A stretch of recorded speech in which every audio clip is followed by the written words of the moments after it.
Ladies and gentlemen, welcome to the third episode of Behind the Music with Elia.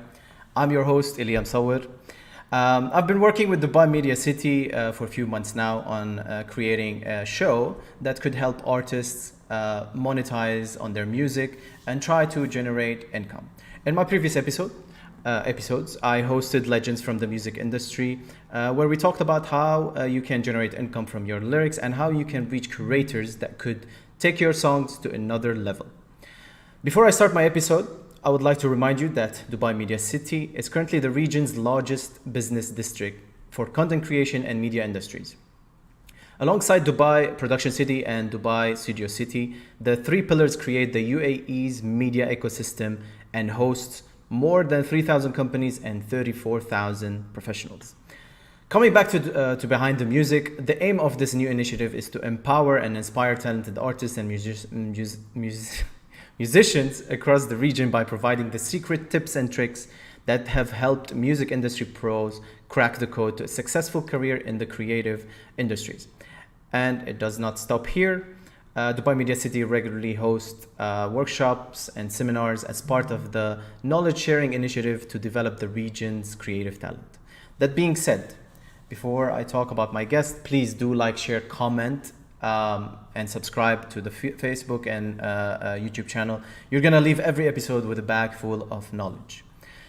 My guest for today is an artist and guitarist of the band Small Town Poets and currently sitting as the Senior Vice President of Marketing at CDBaby. For those who don't know, CDBaby is currently the biggest music aggregator and distributor for indie music in the world, with over 750,000 artists. I'm sure you all have questions, but let's start this talk by welcoming my guest, Mr. Kevin Breuner. Hi, Kevin.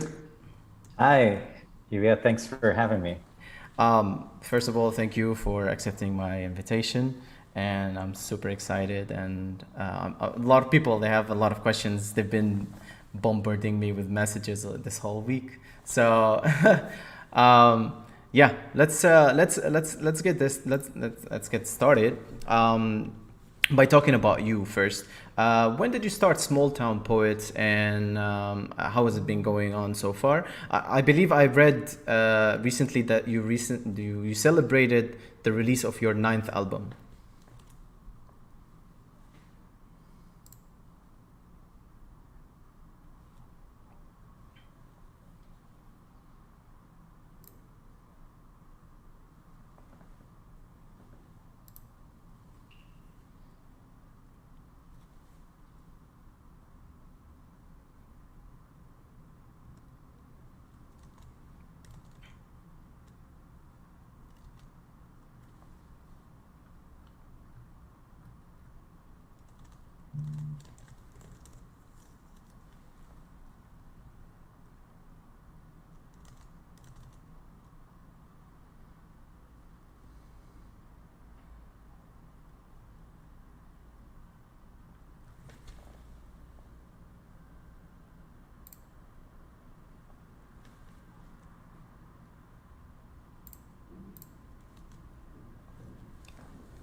Can yeah, yeah.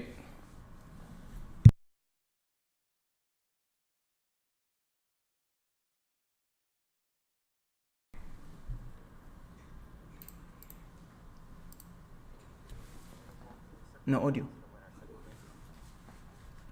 Kevin. No. For some reason we don't have audio. I don't know why.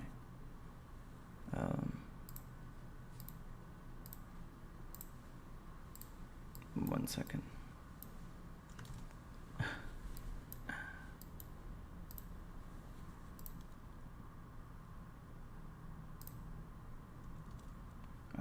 Can you try now?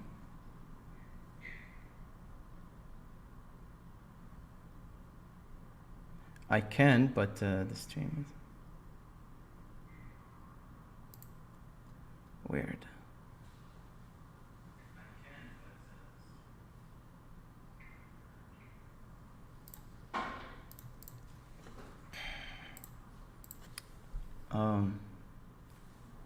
Give me a second. Sorry, I don't know why that's happened.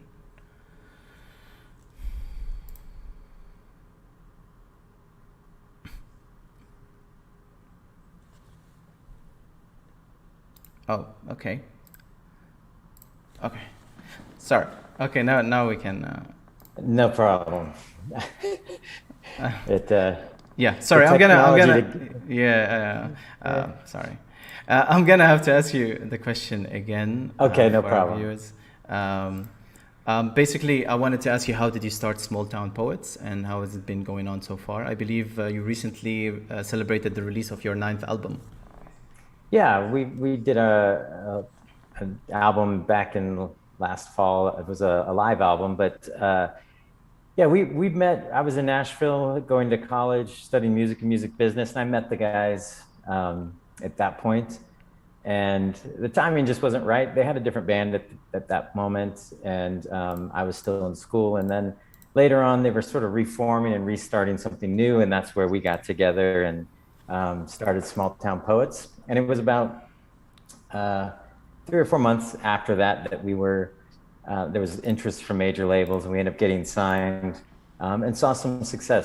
Our first two albums sold about 300,000 copies combined. We had a Grammy nomination in the US. We had a bunch of #1 songs.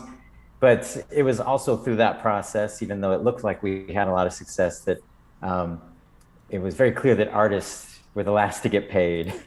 Yeah. And eventually we all just sort of went our separate ways for a bit, and then started just writing and recording and releasing music independently. And it was in that process when, we sort of went our separate ways for a while, that I came across CDBaby, and I was like, there's got to be a better way for artists to distribute their music, to get it out to fans. Because the frustrating thing about the situation we were in is that you'd have, we built up this fan base, and they were over here and we're over here writing and recording music, but there was these label people in the middle that were like, nah, that's not good enough to give to the fans, or no, we're not going to release that. We want you to write something else. And it's like, it just felt like these people are just getting in the way of just creating that relationship with the audience. And so I came across CDBaby, and I'm like, this is great. This is amazing. I started using it for a different band I had in the Portland, Oregon area. And then Small Town Poets, we started writing and recording and making music again and releasing more records. So I've been releasing independent music with multiple projects, Small Town Poets being the main one, but it's going well. The world has definitely changed a whole lot since Right. I started releasing music. And, I think for independent artists, there's lots and lots of opportunity. And if you're able to do the work and willing to do the work to just connect with fans and write and record music that people love, you can pretty much do as much and go as far as you could back in the days when I was on that label. You Right. had access with the internet to everything. Of course. Yeah. I totally understand what you're saying, because yeah, at the time it was a bit of struggle to get all these, the music out there. And I think Yes. I've been listening to actually Small Town Poets for a few months now, I guess, and it has been amazing. I think it's a new on my playlist, so it's on repeat all the time. Oh, well, thank you. So I wanted to ask you, since you mentioned CDBaby, when did you join CDBaby, and how has the journey been so far? I started working there in 2006, so I just had my 15-year anniversary a couple months ago, and it's been interesting. I mean, there's when I started there, the two main things that artists were doing was, we were still selling millions of CDs, Right. and we were doing digital distribution back then as well, but it was still a new thing. Like artists, I would spend my day talking to artists like, I didn't know I could get on iTunes. Yeah, get your music on iTunes, and you can be out there just like any other artist. And so back then, just the idea of distribution where, you would end up in, especially the digital space, you'd end up in the iTunes store, and there'd be no difference between the way your music as an independent artist did compared to the major label artist. So that was exciting and new. And, since then, there's been so different things change where, CD format has definitely declined drastically. Streaming has come on the scene. There's all sorts of different types of monetization like YouTube, TikTok, Instagram and Facebook, all these that we provide artists that when I started didn't even exist, and now are a very important piece of every artist's monetization. To have all these things in place, because the music, one of the biggest things is the music scene. The way fans listen and engage with music is so fractured compared to when I started at CDBaby, where they were either going to listen to on a CD or iTunes, and if you had those two things covered, you could reach the majority of people around the world. Now people are listening on all sorts of different services, Spotify, Apple Music, Amazon. Not sure if Amazon's there in Dubai, but there's so many different streaming services. You don't know what your fans are listening to, and so many different ways they can monetize or be using your music that monetize it, whether they're adding it to their posts on Instagram or adding it to their videos on YouTube. Really, really has changed a lot over the years. And so it's been interesting to see, and I think there's a lot of exciting things happening. Yeah, which brings me to my next question. Obviously, a lot of people, I'm one of them. For the past 10 years, I've been using CDBaby for myself and for my artists and everybody. But for whoever is not aware or the upcoming artists now, they're discovering what is the music industry and what's happening. What does CDBaby give them, basically? If they sign up and they put their song there, what are they expecting to get from CDBaby? Yeah, we're a music distribution company. We're so much more than that. I would say that we are a company that helps you fully monetize your musical assets. So all your songs and your sound recording help you make money possible from that. A lot of people sort of look at the market now as like, especially if they're just entering the market, like you said, like, I just need to get my files on Spotify. And there's lots of people that can do that. But what you really need to be thinking is about, how do I take full advantage every piece of music I have out there? Some of the things, like I mentioned, like YouTube monetization and just making money off YouTube has become a huge piece of the revenue pie for independent artists. And Facebook and Instagram are growing rapidly. I expect to see that from TikTok as well. So all these things that we are sort of out there in the marketplace, looking at trying to make sure that your music is making the most money possible. And if you write original music, we have a publishing administration service that will help you collect for all your songs, like your songwriting royalties as well. So really, we're just trying to make sure that your music is set up to succeed on all these fronts.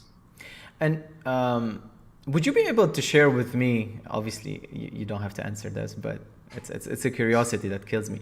Which platform actually generates like the best income for CDBaby in general? Which streaming platform you see it topping other platforms? Because my next question is basically, do you, like, being the biggest digital distributor in the world, do you see yourself as the Spotify of music aggregators? That's the question. So I want to get into which is CDBaby's top streaming platform in terms of income generating. We actually have, on our blog, we actually have an infographic, exact information. So if you go to ymusician.baby.com, on our blog, we have that in detail, but I can tell you what it says. That Spotify was about 40% of artist revenue last year in 2020.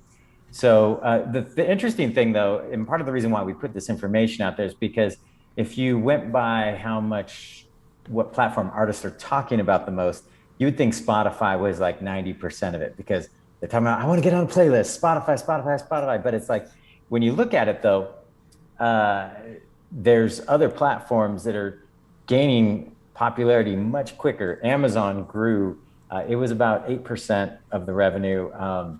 YouTube Music, not YouTube, the monetizing, content ID, but YouTube Music, their streaming service doubled in 2020 from 4% to 8% of revenue. Oh, wow. Apple Music was the second largest. Well, Apple Music and iTunes combined. iTunes is still hanging in there. I know Yeah. Apple keeps trying to hide it, but there's people that keep buying downloads. So yeah, that infographic is our website. We posted that about I think it was in March, so you might have to go back a little bit to find it. But we paid out. The interesting thing, because you kind of look at what's happening with music during the pandemic and all that kind of stuff.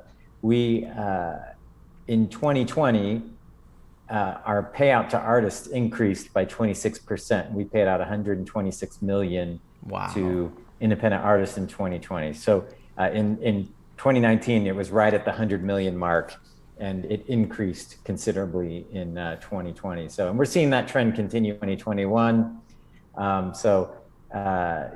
The revenue is growing quite nicely. But it requires, to be fully monetized. Because like I said, there's all these pieces. Sync licensing is something that we do as well. That's also been growing quite nicely. It's not as big of the pie, but it's still something that's 100% growing. Yeah. So piece of it, which is okay. Yeah. So as far as how we see ourselves in the marketplace, you said, for us, it's interesting because the things that artists are doing is also shifted.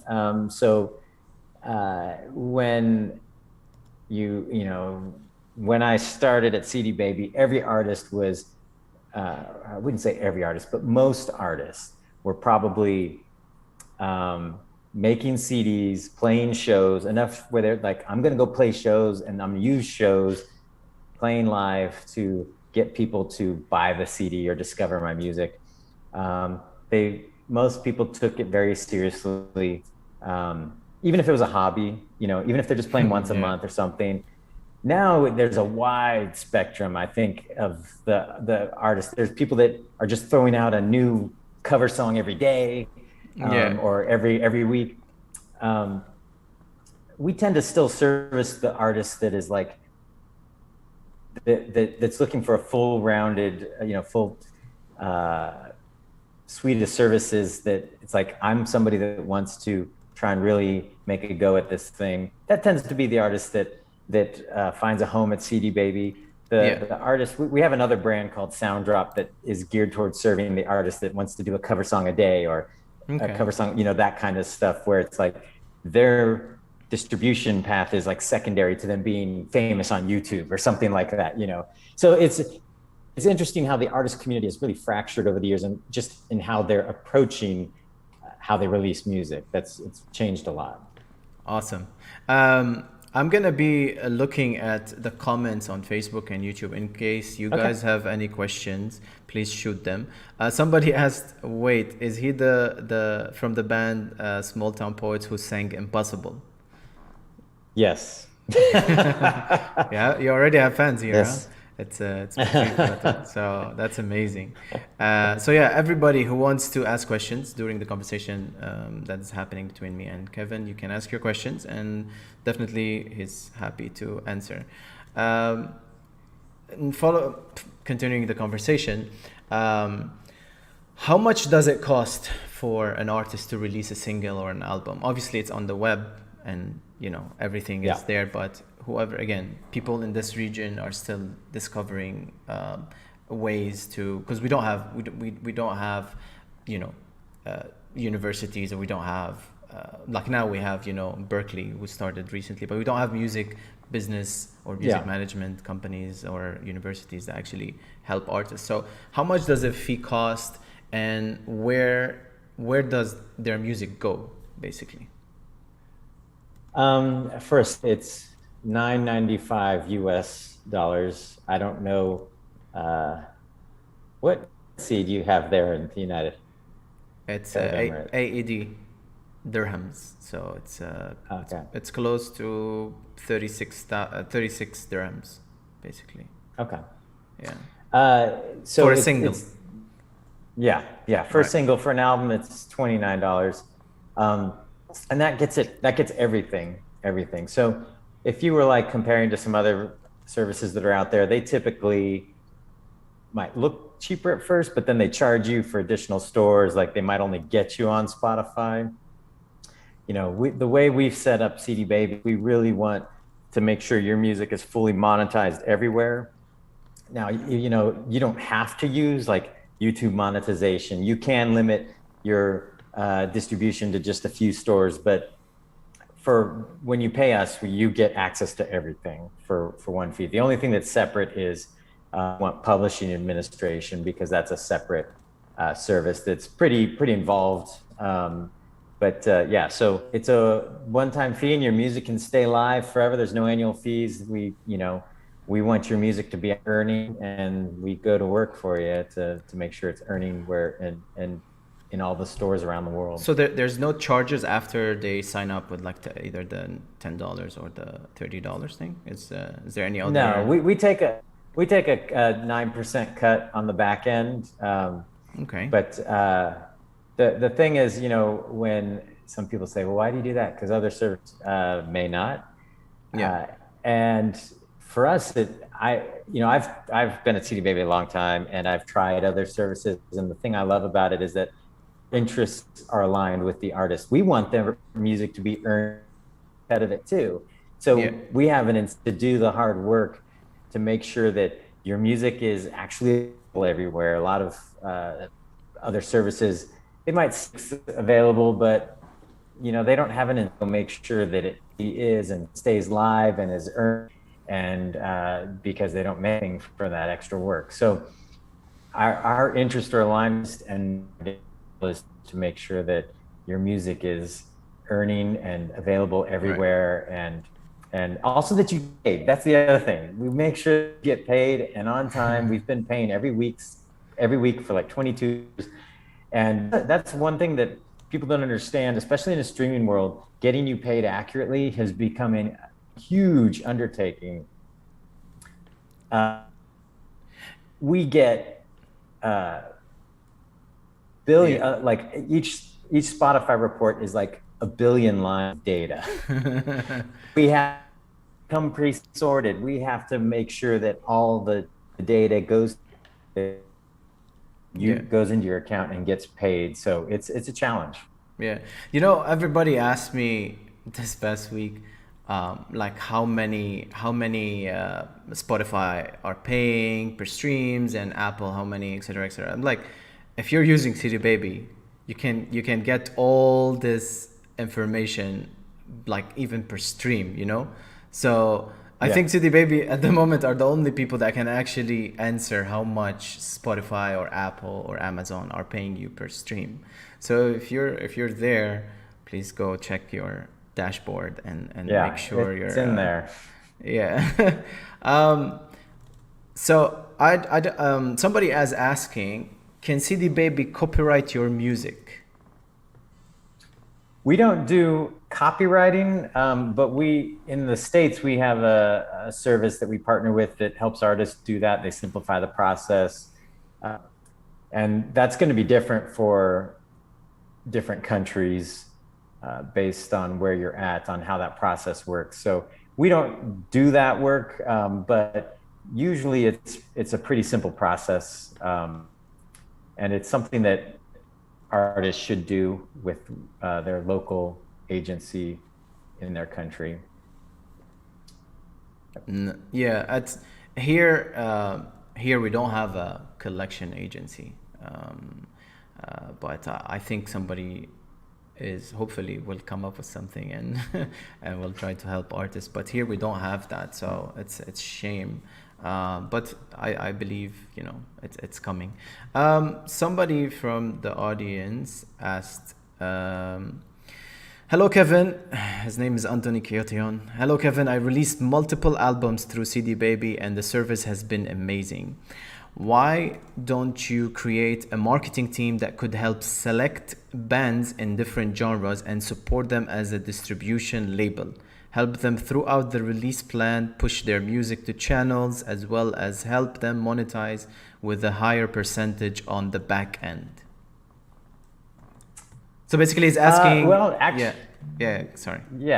Actually, we have things in motion for that. In fact, we're piloting a program right now that you'll be hearing us announce probably closer to summer or in summertime, that allows, as artists reach certain levels of, basically we're kind of going by stream count, or that it unlocks more services for you.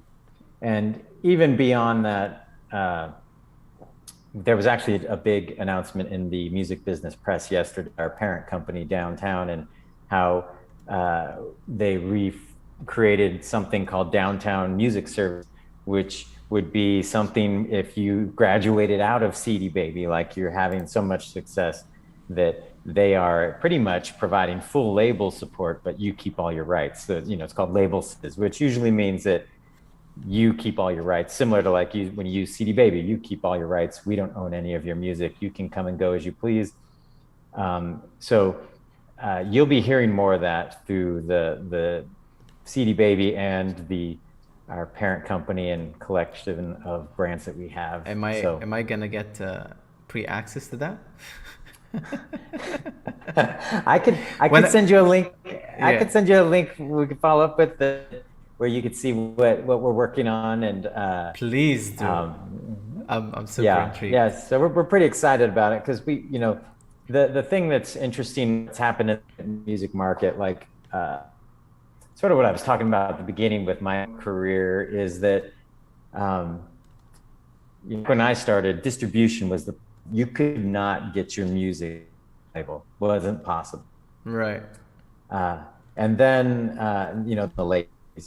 Then, when artist distribution no longer a problem, it was really became more about promotion and marketing. And a lot of independent artists have become really, really strong at themselves and have built up big audiences, whether it's through live shows, whether it's doing live streaming, all sorts of things. Artists have gotten pretty creative in how to reach fans using the web. But there's still the problem that still exists for a lot of artists, especially you reach a certain level and still have you have extended opportunities for your music, especially around a new release.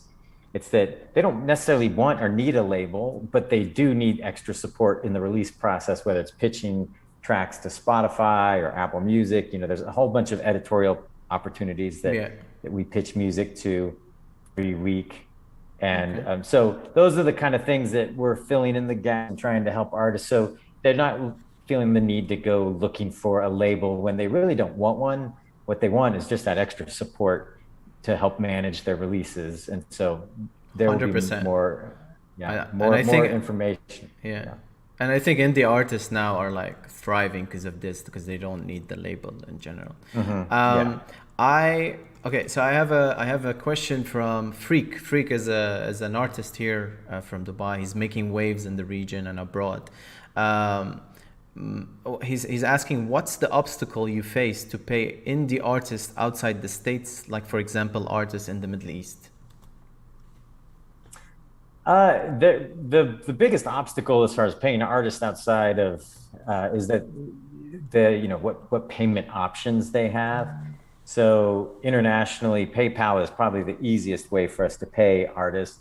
We also work with an organization called Payoneer, which makes it easier for people to get paid if they don't have, I believe the main focus of that service is if you don't have a bank account. Payoneer kind of the get there, and so we pay them, and then you get your money from them. They send you a check. So we're working on more options for artists to get paid. But if you can, if your country allows direct deposit or your banking system, or you've got PayPal, which covers most of the world, we can pay you weekly. Right. I think the struggle that most artists are facing at the moment here is that they have PayPal, but it's not officially opened here or something like that, that they are getting paid, but they're not able to withdraw the money unless they use it to buy something else through PayPal. Freak, you can, because Freak is an artist, and we always have the struggle of him getting paid from CDBaby. Not the struggle, he gets paid, but I don't think he's able to withdraw. So you can shed the light on this, Freak. Away from this, I have another question which is similar to Freak's question, which is outside the States. Petri is asking, if I'm not based in the US, will CDBaby charge me taxes? If yes, how much? That answer is I think I'm going to give you that we're making some changes there. Right. The upcoming. So I believe my answer will be correct. We are for a few countries that are non-US treaty countries that have something to do with taxes, and I'm just a marketing guy when you start talking about taxes. Yeah, I know. Yeah. I was told that the biggest country that would be impacted would be Brazil, and that the other countries on the list were like Dominican Republic and things like that. So I don't think I saw anything on from the Middle East on that list, but that's the only. For normal artists, we don't. I mean, normal artists in most of the world, we don't take anything out. We are going to start sending you tax documents. So whatever your country requires, that's what's going to happen. This is what most artists are actually afraid of at the moment here. Because I believe some artists here in the country, they use a different aggregator and they're already being charged like 30% on taxes, and they made the switch to CDBaby because they're not charging taxes on the 30% base. But if it's coming, that's gonna be a challenging thing. I don't know. I know what aggregator you're talking about, and I don't know what information they're using in order to decide where they're withholding taxes from. So it's made me wonder as well. Yeah, if you follow up in an email, I can find out for sure. Definitely. That's something that I know there's some change coming, but it's not anything my department works on. So I don't have all the details about it yet. Definitely. Kevin, so Anthony, who asked about the label, he said, awesome. Let me know if you want somebody to develop the business remotely. I might consider a career change.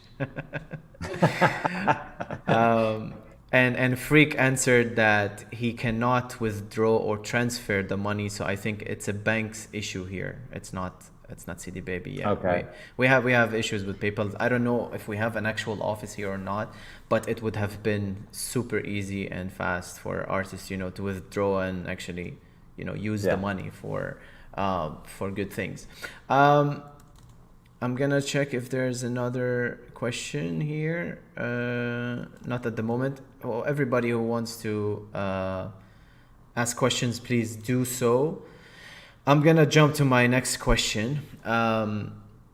So basically, do you see artists from CDBaby making a full income, like a steady income from their music, like making it a full-time job? Have you seen this before? Or if you can answer me through your band, basically, Small Town Poets. Absolutely, I've seen lots of thousands of artists. We've had artists that have made millions of dollars through us, but there's a large segment that are making a solid from their music that and what I should say when I income from their music, I'm just talking about the money that's generated from the recordings. I don't know how much they're making if they're playing shows or selling or all that kind of stuff. That's not something that we handle, so we wouldn't see that revenue as well. But yeah, there's I think what's been interesting is that there's some genres specifically as well that have thrived that under the major label system would never have seen the light of day. One of them that comes to mind is we have all these solo instrumental pianists that make hundreds of thousands of dollars a year, which would never happen in the major label system would never sign all these pianists and do anything with their music. Yeah. But they're making a lot of money. We have artists of all genres making full-time incomes, and it really just comes down to, one, you got to make music people want to listen to. Yeah. and two, you gotta do the work to connect with fans and understand that usually success comes over time as you build a catalog. I think right now it's important that artists are releasing on a consistent basis. That doesn't mean you have to do something every month, but that you're staying fresh and using some singles to set up to set up an album, and understand that in a streaming world, there's more opportunity to do things like, hey, we had an album come out, let's do an album, use those same songs and do a remix or acoustic version or live versions, ways that people can re-engage with the same songs and enjoy them even more. One of the things that I've been saying to artists is that the way the platforms work, especially Spotify, the act of releasing new music is the act of promotion, because if you do it properly, they'll push your music to everyone that follows you on Release Radar. It'll pop in Discover Weekly, all these things that are that are pushing music to users and listeners that didn't happen in the past, but happen every time you release music now. And so when we see artists doing these things, we see them building audiences and growing base and building up to the revenue stream that's full time. You asked if that's what my band was. No, we've still been releasing if we can and record, but we're spread out all over the country. It's hard for us to play shows. Making it full time. We've still done some touring, and we're supposed to play a big festival this summer. I'm not sure if it's gonna happen yet, though. Yeah, all the artists are facing this as well. Yeah. We actually did a pretty decent tour in 2019 and had planned on doing something extensive in 2020, but it all fell apart. For us, we've just been trying to, our goal with our music is just to make it sustainable so we can keep making music and we want, and keep writing and recording and making stuff that people want to listen to. So that's really been our goal, because we all have other jobs at this point. But that path is good too. Of course. Kevin, somebody is saying plus for the snowboard in the background. I wish this was my house, but I'm at a Airbnb in Phoenix, Arizona right now, and for whatever reason they have a snowboard on the wall. Okay, but I do snowboard. Actually. Oh, you do, right? I live in the Northwest, up in the Portland, Oregon area, and there's lots of great snowboarding up there. Okay. Somebody is not actually asking, well, they're asking a question, but Freak is saying when CDBaby is going to pay with Bitcoin, which brings me to the serious question. Are you going to be jumping on the cryptocurrency wave too? Because a lot of artists around the world are using the cryptocurrency and now NFTs basically. So are you going to be involved in this by any chance? We haven't made plans just yet. We're sort of we've been in this very long multi-year system upgrade to our whole back-end system that until we finish that, which is supposed to be finished later this year, it's really hard for us to even, we couldn't add any of those things or start looking at those things seriously and get that big system upgrade in place, which will unlock a lot of opportunities to do a whole bunch of things for us that we've been wanting to do. So we'll see. No specific plans at this point. Before I jump to my last question, I want to ask you about the DIY conference, and I believe you're the one who's organizing it, right? Can you tell us more about it, and has it helped a lot of people so far? Yeah. That's one of the things that when we had to cancel those during the pandemic, that really hurt. And we canceled this year's as well, but we're scheduled to be back on in 2022 in Austin, Texas. It's the third week in August, I believe, third weekend. And we've also been partnering with the Berklee College of Music out of their campus in Valencia, Spain. And we've done the con a few times as well. And I think that'll be back on in 2022 also. But yeah, I think the thing that's great about the conference is, you're around so many like-minded individuals, like that are just so excited about writing, recording, releasing music, learn, promote better, and how to use tools to reach fans better, learning how to, improve their craft and get better at what they do. So Right. when you're there, it's just really inspiring. You get you get access to, some really smart people in the industry that are there to just hang with artists and help educate them. And to me, it's one of those things where it's like, we make sure that programming is great, but some of the best value you might get out of it is just other people in similar things and give you some good ideas. And just Right. also, it's almost like a retreat. You're just taking some time out to say, I'm going to focus on my music career these 3 days, and that's what I'm going to do. And so yeah, it'll be back in Austin, Texas. It's such a great event. And you said Berkeley has a campus in Dubai now, correct? Is that? Yes, in Abu Dhabi actually. It's in Abu Oh, Dhabi at Abu the Dhabi. moment. It's still new, but they barely have any programs. I think it's still under development. I don't know if they had some plans to actually open fully and function fully in 2020, and the plans changed.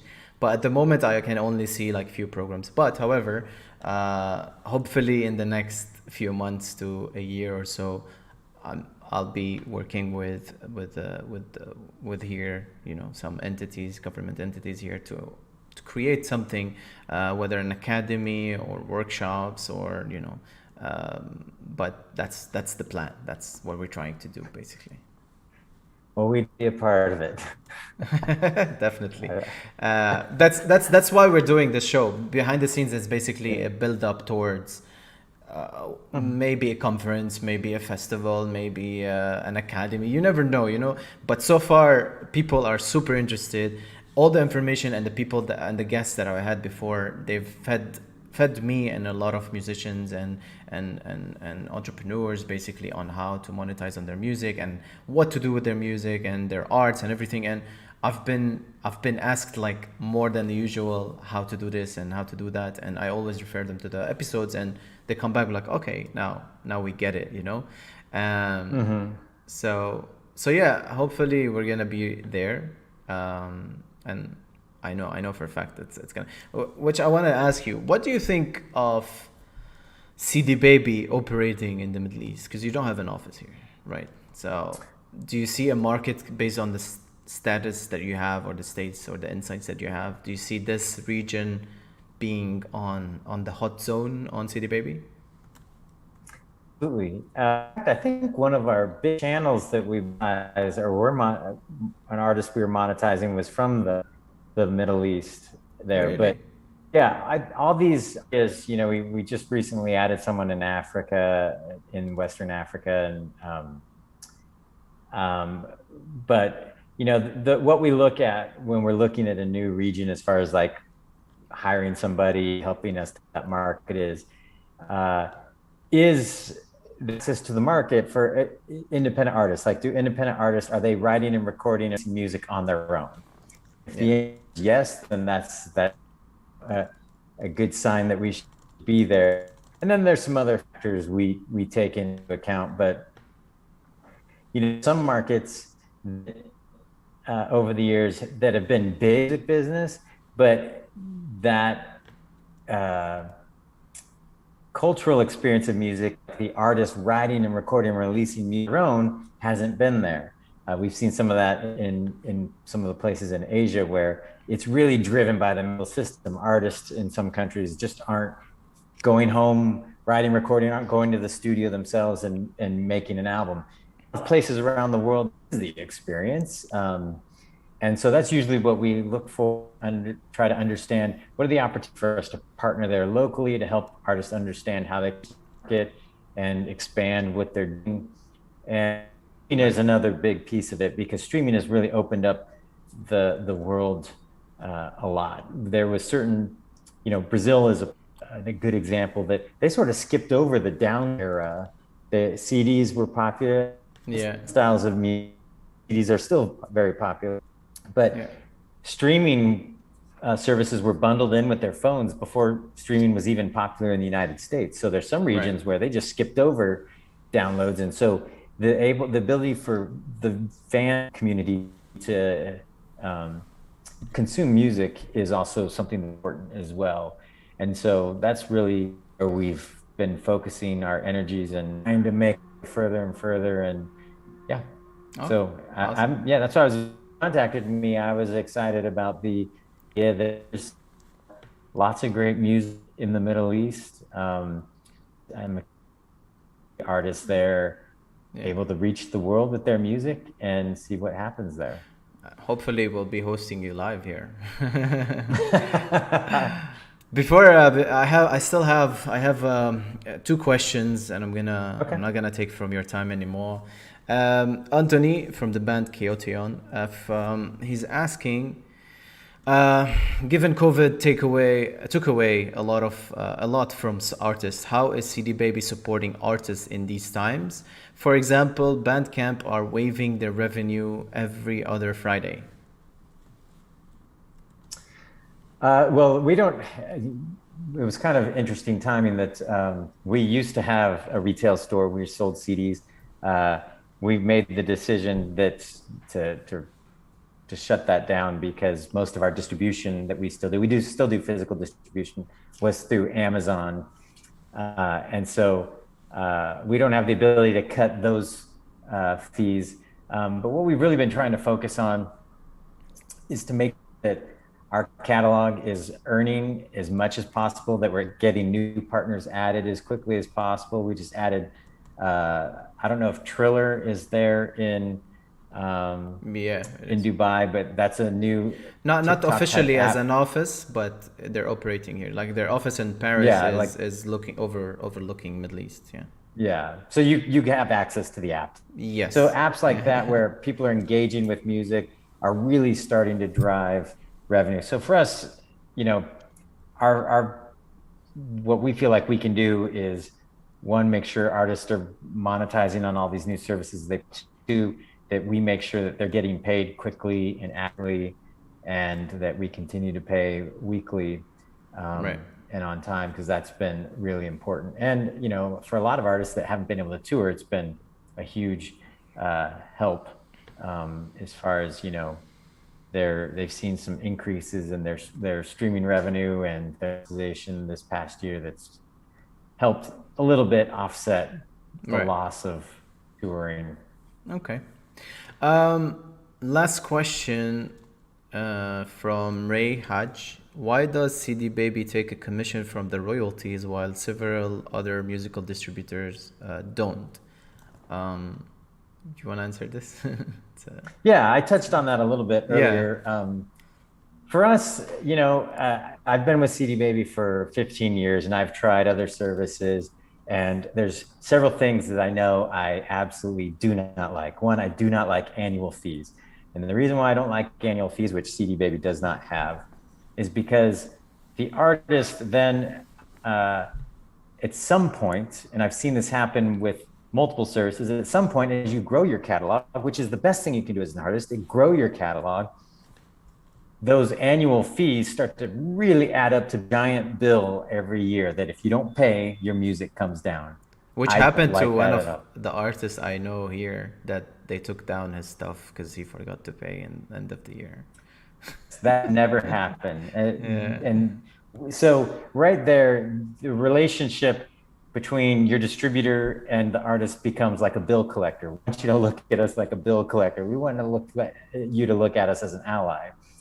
And we take a 9% cut because it's a lot of work to make sure that you are monetized properly and get paid properly. And so our interests are aligned. We want you to succeed because we benefit a little bit when you do. So we're going to make sure that you are set up for success as best as you can possibly be. Other services don't do that. And, I could tell you that probably large segments of their catalog are probably not fully monetized, and they don't have a reason to go do that work because they don't make any of the money. And so I oftentimes put it in ways where most artists have probably gone through this. It's like when you're starting out, you end up having some friend that's like, I'll manage you or I'll book your shows, and I won't even take any money from you. And you're like, great.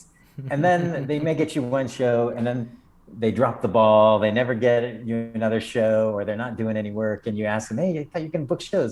What do you expect me to do? I'm not getting paid. Why would I? It's like, exactly. Right. That's something.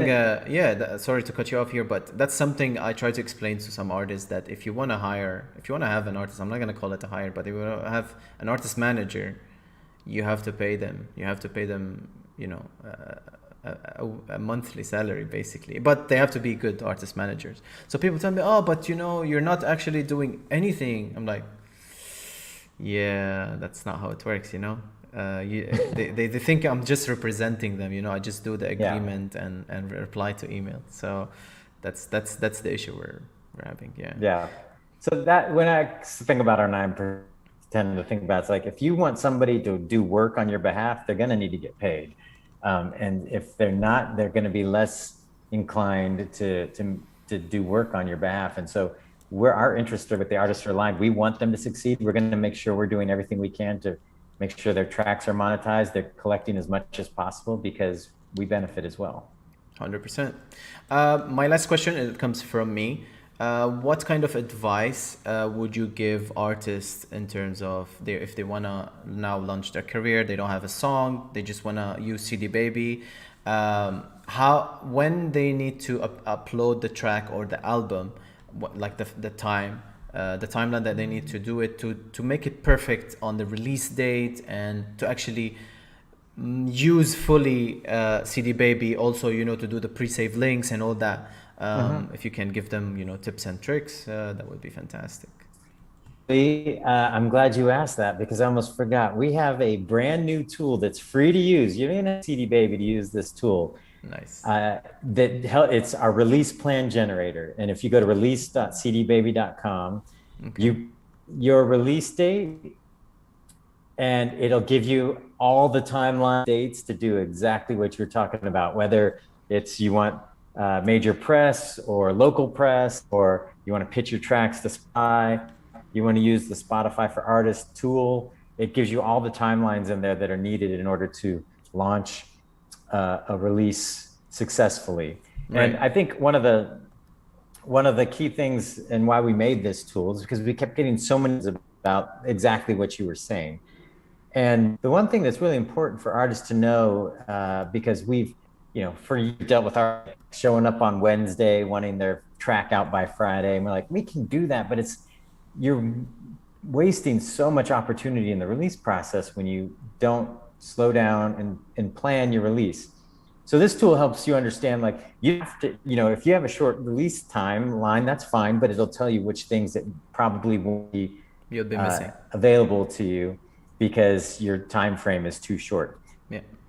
So, there's much opportunity in the release process with, when done well, and things like, taking advantage of building excitement with a pre-save, using the Spotify pitching tool, looking for other opportunities, different platforms for editorial, online blogs and things like that. All those things are opportunities that many of them disappear and go away once your music is out. Right.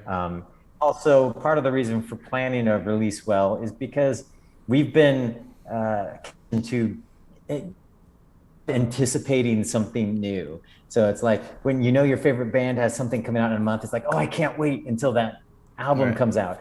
And it's an opportunity to help build excitement and energy around something as people anticipate its release. Once the music's out, that anticipation is gone, and that builds away. So release.cdbaby.com is designed to tell you when you need to get your tracks up for distribution, and all that. Amazing. I think we covered everything this episode about CDBaby and the monetization of music and how you can fully access tools on CDBaby without paying an extra dime. And and we're hoping to have CDBaby here in the region officially with an office here. And hopefully also the DIY Musicians Conference. I would love to have it here as well. I would love to. Yeah, I'd love to go there. let's make it happen, definitely. Let's do it. Kevin, thank you so much for accepting my invitation. It has been a pleasure and an honor. Everybody here is hyped, and there has been a lot of questions, but I cannot drag this for hours, you know. So thank you so much, and I'm looking forward to seeing you live soon, hopefully in the States or here in the region. And Yeah, thanks for having me. Cheers.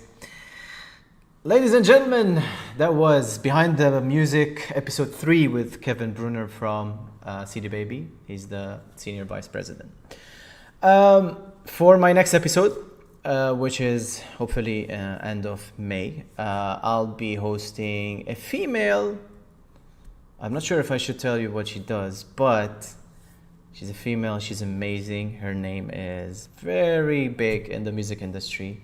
I'm so stoked to have her. And it's gonna be fantastic. And yeah, I'm looking forward. Please share, subscribe, comment, do everything with this on YouTube, on Facebook, on everywhere. Dubai Media City, thank you so much for having me as usual. And thanks for everybody who tuned in. You guys are fantastic. I'm gonna leave you tonight and I'll see you in a month. Cheers.